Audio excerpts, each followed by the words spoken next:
जब कातिल ने मिशन शुरू किया तभी एक खूबसूरत लड़की कैमरे के सामने आ गई। ट्रेंड प्रोफेशनल थी वो। तुरंत स्नाइपर हटाया और टारगेट पर फोकस किया। लेकिन एक पल के लिए दिल ने फिर उस लड़की को देखने पर मजबूर कर दिया। कार्ल खुद को संभालती है। वो अपनी घड़ी पर देखती है। Heart rate 65। यही उसकी बेस्ट किलिंग कंडीशन होती है। बंदूक को कसकर थामती है, नजरें टारगेट पर टिकाई और पूरी फोकस के साथ ट्रिगर दबा देती है। लेकिन तभी वो लड़की अचानक सामने आ जाती है और गोली उसके शरीर में धंस जाती है। कार्ल दोबारा फायर करने ही वाली थी कि तभी बॉडीगार्ड्स उसकी पोजीशन ट्रैक कर लेते हैं और खिड़की के पर्दे गिरा देते हैं। कार्ल तुरंत गन समेटती है, अपने पीछे कोई सबूत नहीं छोड़ती और भागकर सीढ़ियों से नीचे जाती है।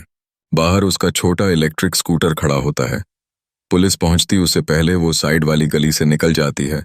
यहां तक कि हेलमेट भी नदी में फेंक दिया ताकि कोई सबूत न बचे। इसके बाद एक लोकल स्टोर में जाती है। वहां बाथरूम में घुसती है, अपने कपड़े बदलती है, बॉडी साफ करती है, शेव करती है और फिर एकदम क्लीन बनकर बाहर निकलती है। थोड़ी सी परफ्यूम छिड़कती है और ऐसे निकलती है जैसे कुछ हुआ ही ना हो। टैक्सी लेकर एयरपोर्ट पहुंचती है। अंदर जाने से पहले अपनी बैकअप गन से फिंगरप्रिंट मिटाती है और उसे डस्टबिन में डाल देती है। लेकिन तभी सिक्योरिटी पर एक स्निफर डॉग उसे घूरने लगता है। वो जानती है डॉग की नाक से गेम नहीं खेला जा सकता, इसलिए तुरंत फ्लाइट कैंसिल करती है। बाथरूम जाकर फिर से खुद को वाइप करती है, यहां तक कि सिंक तक साफ करती है। Details ego survival. वो एक नई फ्लाइट बुक करती है, लेकिन एन मौके पर बॉस का कॉल आता है। कार्ल समझ गई, बड़ा टारगेट चूकने का मतलब है अब खुद उसका शिकार होना। फोन डिस्कनेक्ट किया, सिम निकाली, मोबाइल तोड़ा और फ्लश कर दिया। फ्लाइट में बैठी लेकिन अलर्ट मोड में। तभी उसे दिखा एक सनग्लासेस वाला बंदा उसे बार बार देख रहा था। कार्ल ने उसे ट्रैक किया और जैसे ही देखा कि वो भी ट्रांजिट फ्लाइट ले रहा है, उसने अपना रूट बदल दिया। नई फ्लाइट, नई आइडेंटिटी। एक होटल में रात गुजारी, दरवाजे पर गिलास और प्लेट से ट्रैप बनाया। डिनर मंगवाया लेकिन खुद नहीं खाया, बस चाकू चाहिए था। अंधेरे में छिपी रही लेकिन रात ठीक ठाक गुजरी। अगले दिन फ्लाइट पकड़ी और पहुंची डोमिनिकन रिपब्लिक। कार बाहर खड़ी थी लेकिन वो अब भी रिलैक्स नहीं थी। हर गाड़ी को मॉनिटर करती रही, रूट बदलती रही और कभी भी किसी के साथ पैरेलल नहीं चली, क्योंकि एक भी खिड़की खुली तो गोली चल सकती थी। घर पहुंचते ही खतरे की घंटी। दरवाजे के पास 2 अजनबी जूते के निशान थे। कार्ल तुरंत अलर्ट मोड में आई, गाड़ी से हथियार निकाला, घर के पीछे से कूदकर अंदर गई।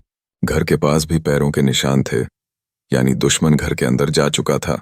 म्यूजिक बज रहा था लेकिन बीवी कहीं नहीं थी। बेडरूम पूरी तरह बिखरा हुआ था, दीवारों पर खून के निशान। फोन लगाया, पता चला बीवी आईसीयू में है। हमला हुआ था उस पर। भाई ने बताया 2 लोग आए, बीवी पर हमला किया और हरा टैक्सी लेकर भाग निकले।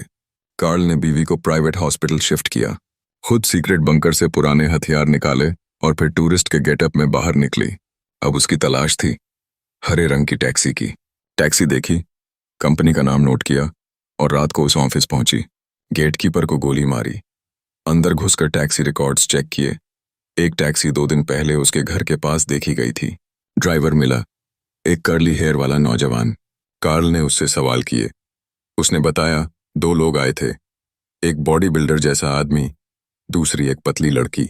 दोनों एक प्राइवेट जंगल विला में गए थे। कार्ल को अब यकीन हो चुका था, ये सब उसके बॉस ने प्लान किया था, क्योंकि उसका घर सिर्फ बॉस जानता था। अब वक्त था पलटवार का।